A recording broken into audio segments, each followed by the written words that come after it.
I'm sure many of you are aware that last fall, the Florida Marquis was talking about the prison crisis that is coming in this country.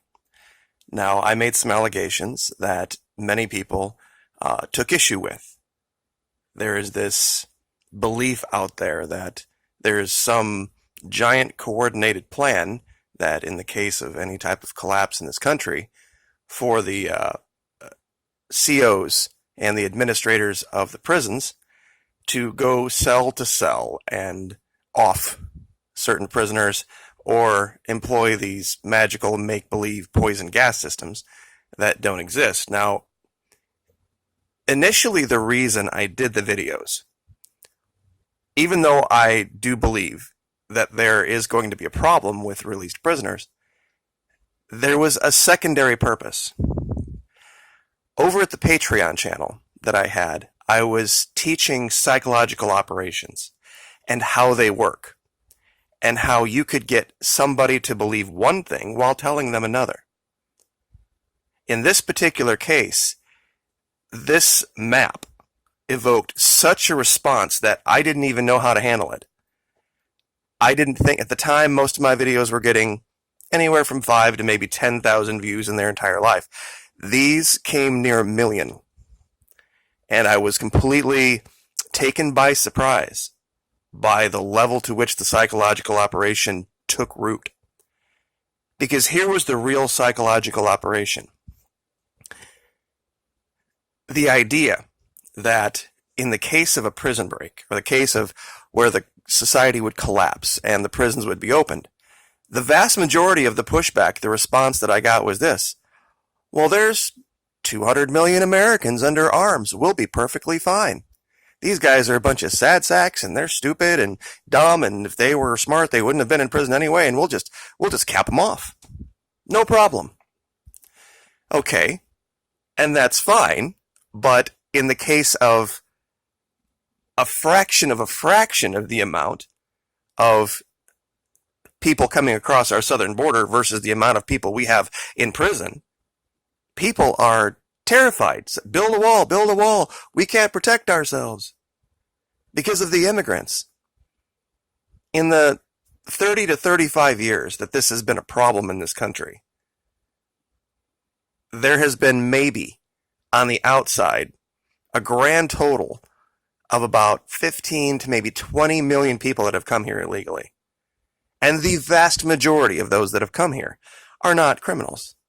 They work in hotels, they work in restaurants, they work doing jobs, landscaping, moving furniture, sewer work, all sorts of stuff that normal Americans, quote unquote normal Americans, won't do.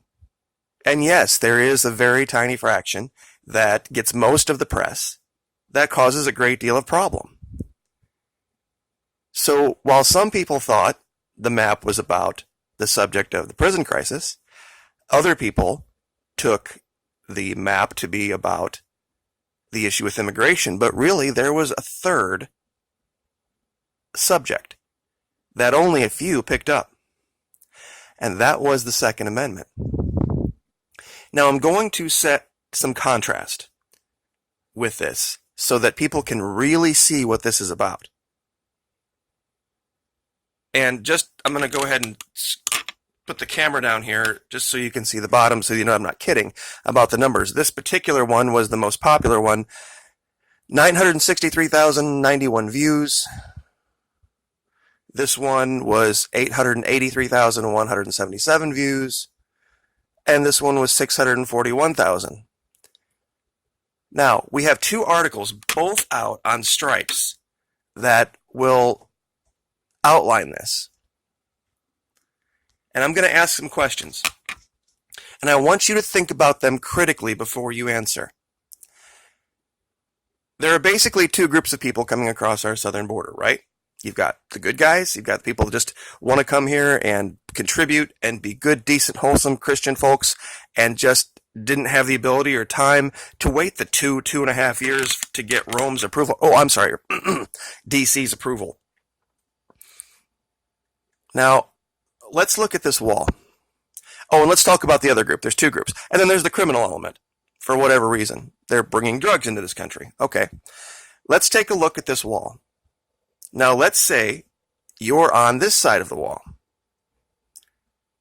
And the choice is get over the wall or die. Get over the wall or watch your children die. Get over the wall or slowly starve or die of thirst. Think you could make it happen? I bet I could if it came down to my family. And let's say you're the criminal element. And you've got this giant backpack full of tens of thousands of dollars or more, maybe hundreds of thousands of dollars in illicit narcotics. And if you go back without the money or you don't get it to where you're going, they're going to kill you. They're going to kill your family. I'll bet you could find a way over the wall, couldn't you? Now, here's the contrast. And these two articles came out within just literally a day of each other, not even that. Smugglers offer cash to troops, others to drive migrants. Now, this is a story about how sometimes good people, young good people, make poor choices and do dumb things. And they have caught a lot of our military and different people bringing people through and stuff through the crossings. The wall ain't going to fix this. And I'm sure a lot of you people are thinking, well, what does this all have to do with the map stuff? The idea that we can or cannot protect ourselves based on the intervention of government in our life can be shown clearly by how many people are being held by the government for different reasons. People that are a perceived threat to society, quote unquote, for either their use of drugs or their selling of drugs or whatever they have recently. There's a whole bunch of stuff out about Venezuela now calling it a smuggler's paradise because all of the gold coming out of there that's financing the country. And it's, technically illegal gold. Now, think about the concept of illegal gold just for a minute in your mind. Something you can dig up out of the ground in your possession of it without the permission of the government making you illegal. It's insane. Be like illegal dirt. You can't sometimes get to people this way. But all of these people that the government said, you know what? We can't have these people running around free. And the vast majority of these people are citizens. So how does that jive with the Second Amendment? How does that jive with your right to keep yourself safe, your right to protect your quote-unquote state? It doesn't, does it? Because it's not that the government doesn't have the ability to lay down laws and lay down penalty for laws.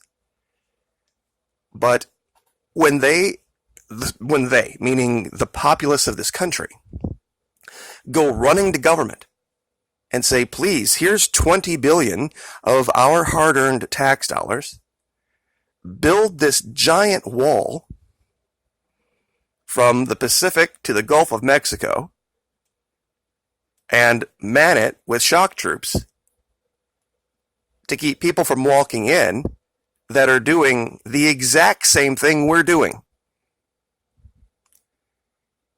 There's no person come across this border that's committed a crime that hasn't already been committed in this country how many thousands and thousands and thousands of times?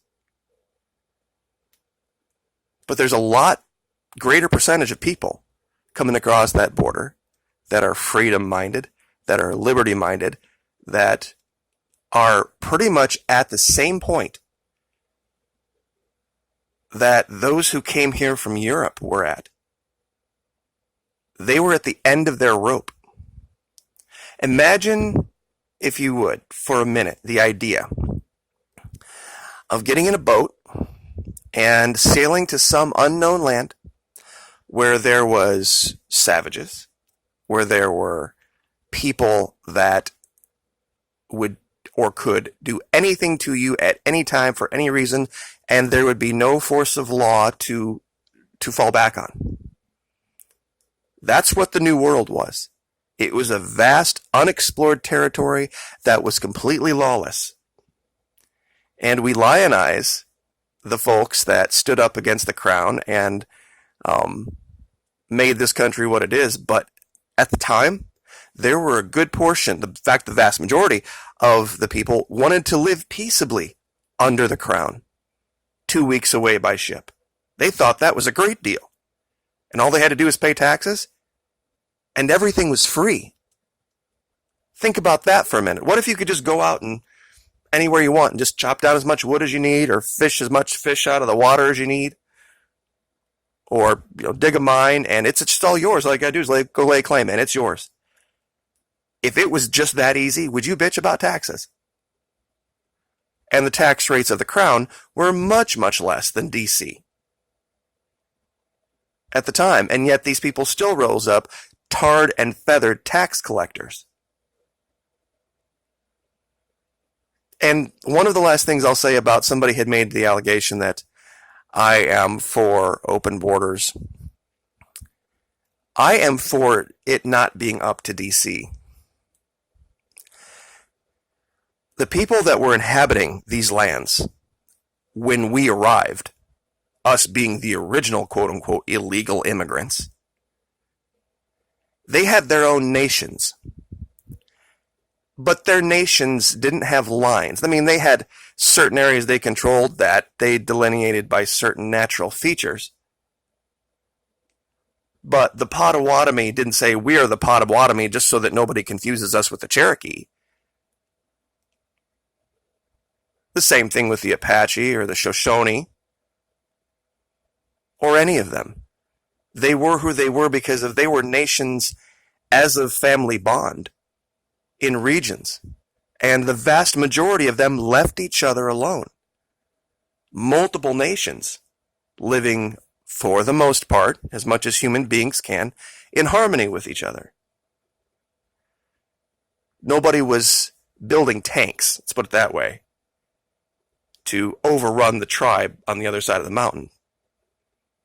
And yeah, they had fights. And yes, they had skirmishes. But for the most part, they were peaceful people. That all changed. And they were nearly exterminated. So if you're of the opinion that you want to fall down on your knees in front of the leader currently in DC because he's proposing protecting you,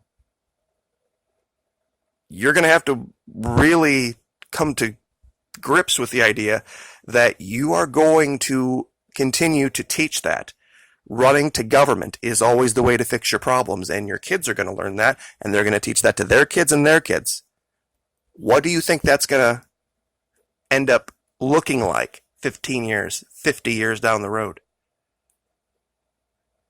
I'd rather say, you know what, maybe I agree with this guy, but I don't agree with this guy, but even if I did, it's still government. It's still government telling you what to do, what safe is, what safe isn't, what right is, what right isn't. And we got a book for that.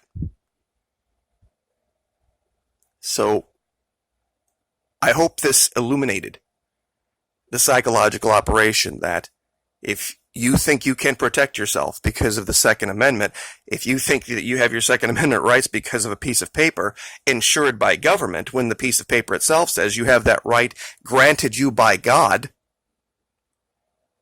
then you might have to kind of rejigger a little bit the people you support and the policies you support.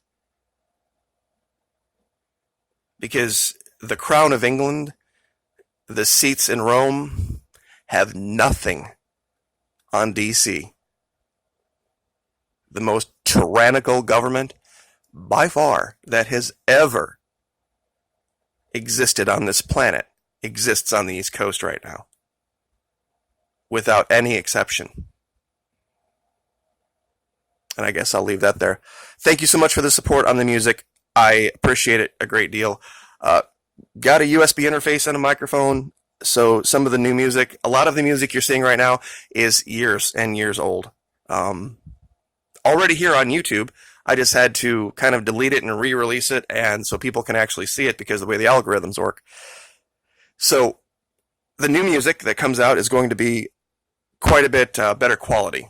Those videos were only meant for really personal reference in case, as a musician, I forgot how to play or sing a song.